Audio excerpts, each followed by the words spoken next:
Olá, pessoal! O mês de novembro foi marcado pela divulgação do pacote de corte de gastos pelo governo brasileiro, que não foi suficiente para reduzir as incertezas sobre a dinâmica fiscal. No cenário global, a ata do FONC reforçou o tom de cautela em relação ao ciclo de corte de juros pelo Fed, destacando a dependência dos dados econômicos. O mercado também está atento aos possíveis impactos das políticas do governo Trump. Já na zona do euro, analistas esperam que o BCE adote uma postura cautelosa em sua próxima reunião de política monetária devido ao aumento da inflação, apesar das expectativas de um corte de 25 basis points nas taxas de juros. Já no cenário local, o governo brasileiro propôs reduzir despesas em 72 bilhões de reais nos próximos 2 anos e aumentar a isenção de imposto de renda para 5 mil, o que pode reduzir a arrecadação em 40 bilhões de reais. As incertezas sobre essas medidas e as dificuldades em adotar medidas compensatórias pioraram a percepção de risco dos ativos domésticos. O real seguiu essa trajetória de desvalorização local, com o dólar atingindo o nível mais alto da história a R$ 6,00, figurando também o pior desempenho global. Em novembro, o desempenho dos fundos de crédito retornou a um patamar acima do CDI na maioria das estratégias, embora abaixo dos níveis dos últimos meses. O mercado, que anteriormente apresentava captação positiva e expressiva de cerca de 30 bilhões de reais por mês, teve um mês mais fraco com captação pouco relevante. Apesar das expectativas, o mercado primário continuou apresentando menores volumes de emissões, com spreads estáveis. Acredita-se que em dezembro o fluxo de emissões será ainda menor. No setor bancário, houve uma emissão de AF pública pelo Banco Stellantis de 1,5 bilhão, que teve alta demanda e eficiência de taxas. A Caixa Econômica Federal emitiu 3,6 bilhões de LF para 2 anos a 103% do CDI.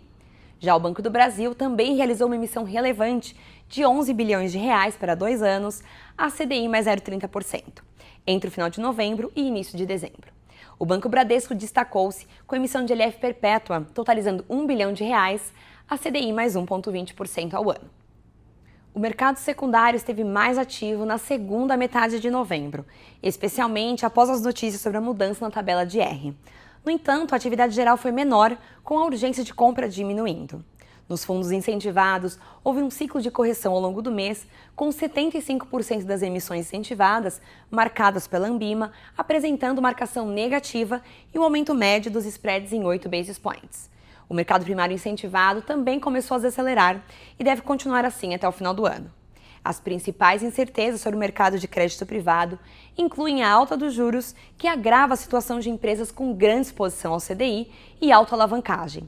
Setores como educação, logística, transporte e infraestrutura são particularmente vulneráveis. Além disso, discussões sobre a tributação de renda isenta geram incertezas adicionais. Passando agora para o resultado dos nossos fundos, o Bradesco Sky teve resultado positivo no mês de novembro. A maior contribuição veio através de papéis corporativos após a reversão de uma parcela dos ajustes de spread observados ao longo do mês de outubro. Os principais destaques para essa classe foram os papéis de TAG, Claro e Localiza. Entre os ativos bancários, o destaque positivo para as letras financeiras subordinadas de grandes bancos. O Bradesco Bancos 2 registrou desempenho positivo e superou novamente o CDI. Os destaques desse resultado incluem as letras financeiras subordinadas de Bradesco e Santander, bem como as letras financeiras simples de Citibank, Safra e bancos de montadora. Apesar da redução do ritmo de compra de papéis de crédito, a gestão continua a procurar boas oportunidades no mercado primário e secundário. O Bradesco Zupo teve resultado positivo e acima do CDI.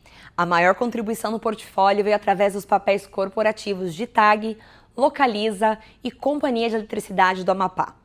Entre os ativos bancários, o destaque positivo vai para as letras financeiras subordinadas de grandes bancos e a letra financeira simples de Banco Safra. Apesar da redução no ritmo de compra de papéis de crédito, a gestão também continua buscando boas oportunidades no mercado primário e secundário. Já o Bradesco Debênture incentivado a CDI 2 apresentou desempenho positivo, mas abaixo do CDI. A maior contribuição para o portfólio veio de Companhia de Transmissão de Energia Elétrica Paulista, Ecovias Imigrantes e CEMIG. No entanto, os ativos de Alupar, Norte Brasil Transmissora de Energia e Energisa foram detratores de performance. O fundo ainda se encontra em processo de alocação de sua carteira. Ao longo do mês de novembro, a gestão continuou realizando compras de papéis, tanto no mercado primário quanto secundário, com destaque para as compras de CETEP, Eco-Rodovias, RGE Sul Distribuidora de Energia e Companhia Piratininga Força Luz. O Bradesco Ultraprev registrou um desempenho positivo e superior ao CDI. A maior contribuição no portfólio veio através dos papéis corporativos após uma reversão de parcela dos ajustes de spreads observados ao longo do mês de outubro. Os principais destaques para essa classe foram os papéis de Sabesp, Tigre, NTS e Localiza. Em contrapartida, os papéis detratores de performance do fundo foram Manaus Transmissora de Energia e Auren. Apesar da redução no ritmo de compra de papéis de crédito, a gestão continua a procurar boas oportunidades, tanto no mercado primário quanto secundário. Obrigada por acompanhar mais uma atualização, um abraço e até o mês que vem.